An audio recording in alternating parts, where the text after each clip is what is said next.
අන්ධහැරේ ඇහුණු ළඟ වාගේ ලංකරේ පැටියනේ ආවෝ කෙලිසත්තේ සූර්ය මංගල්ලේ මොනගතේ නැවතුනේ අනිකේ වැඩ ආරම්භෙන්නේ කෙල්ලනේ කොල්ලනේ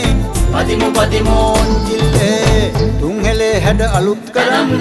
එන්නේ අවුරුදු තුනක බලන් සූර්ය මංගල්ලේ